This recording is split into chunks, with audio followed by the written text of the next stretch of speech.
Welcome back to the State and Local Sports Show here with Mark Tennessee, co-founder and editor of CalHighSports.com.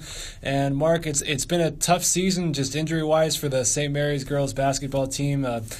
They were once on a 57-game winning streak last year, nationally ranked at number 1 for most of that season. Now they have Najee Murray, torn ACL. She's in the latter stages of her recovery, but her return is uncertain. Akira DaCosta, torn meniscus. She's doing full surgery on that, probably done for the year.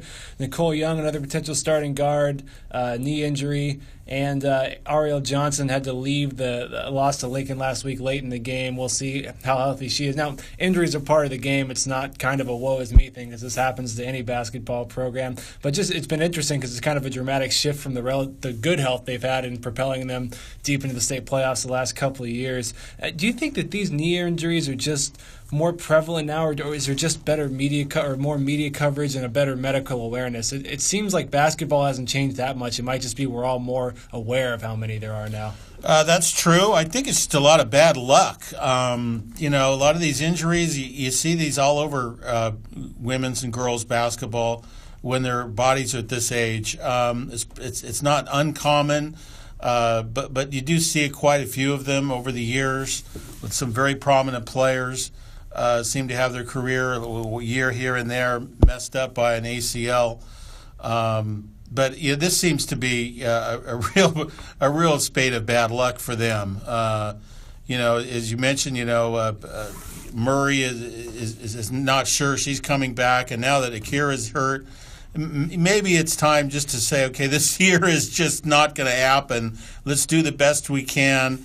A lot of these players, other than Najee, just about everybody's going to be back next season for St. Mary's. So, they can almost like start thinking about, wow, next year we're just going to be loaded, and we'll be one of the best teams in the country for sure.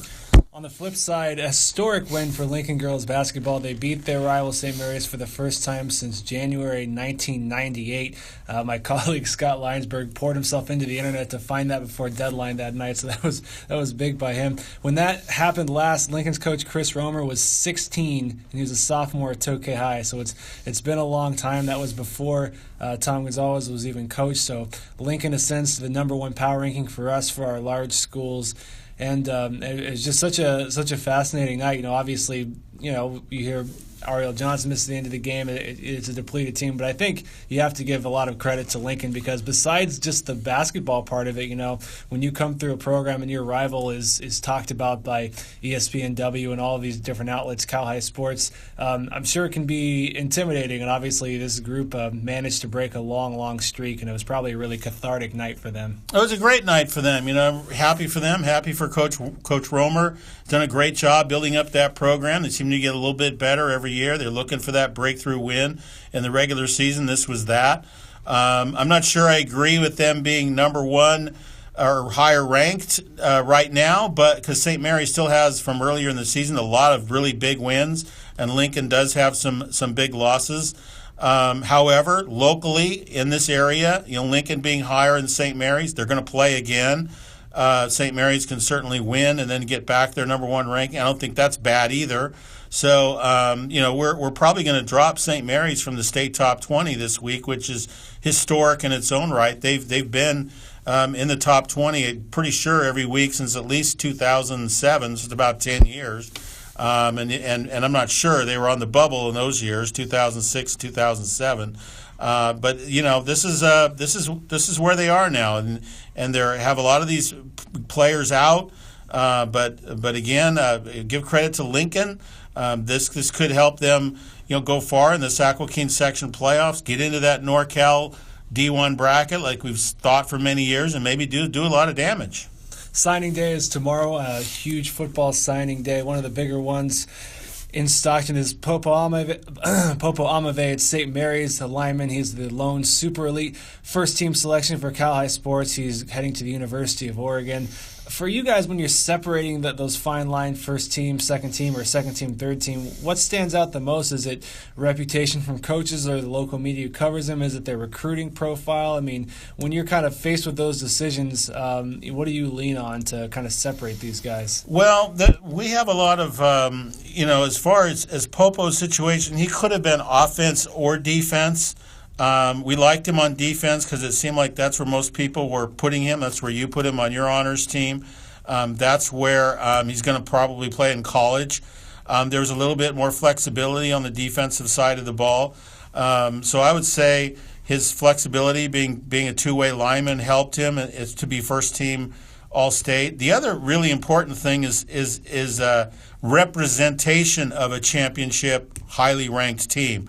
St. Mary's was one of the top 6-7 teams in the state, one of the most prolific offenses in state history, and Popo was going to be their number one guy in terms of their best shot to get somebody onto the first team.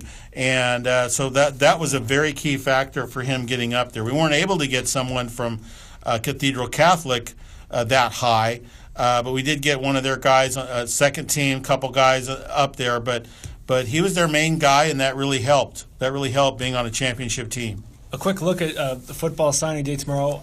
At St. Mary's specifically, we have Amaveda, Oregon, Cole Norgard at offensive line, University of Washington, and that's a big one. He was a verbal commit to Nevada, and as St. Mary's, I think, and his name kind of lifted together, he got an offer from Arizona and Washington. I mean, to go to a team that reached the college football playoff semifinals, it's huge for him. Dewey Cotton to Sacramento State. Mike Preflin, one of their offensive linemen, going to go to Tabor College, an NAIA program. Over at Lincoln, we have Will George, a lineman, heading to UC Davis. And Damon Short heading to Minot State. That's a North Dakota D2 team where Levante Bushnell from Stagg is currently playing. And Stagg's Catrell Haywood is due in the morning to sign with the University of Idaho. That is actually a Division I FBS team in the Sun Belt Conference. And you don't think of domes when they play in Idaho, but they play in an indoor turf field. Considering how good he is on a turf field where he can use his speed and his ability to jump, I mean, I think that's a great fit for him. So a huge signing day across the area for football.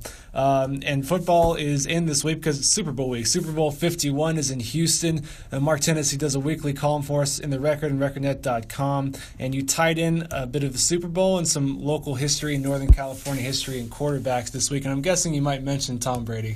Yeah, I'll mention Tom Brady. We have an annual task at Cal High Sports. We do Super Bowl alumni. And this year there are 14 players from California high schools that will be in the Super Bowl, which is more than any other state. Florida has 13 and Texas has 13, but California has 14. One of those, of course, is Tom Brady, making his 7th Super Bowl appearance and trying to win his 5th championship, which would, of course, break the record that he currently is tied with Joe Montana and Terry Bradshaw. Tom being from Northern California begs the question. He's obviously the greatest quarterback from Northern California. Well, that sort of, to me, gets into who are some of the other great quarterbacks that have come from Northern California. Aaron Rodgers almost made it to the Super Bowl as well. Well, almost, considering they got to the final. It wasn't a close game, but almost, being he got to the conference final. But one of these years, we sure hope to see a Rodgers versus Brady Super Bowl. And then that brings into some of the questions of some of the best quarterbacks from the area, the Stockton, Sacramento area, the Sac Joaquin section, things like that. So we're going to go through a lot of the top quarterbacks from the area, Northern California, Sac Joaquin section, and California.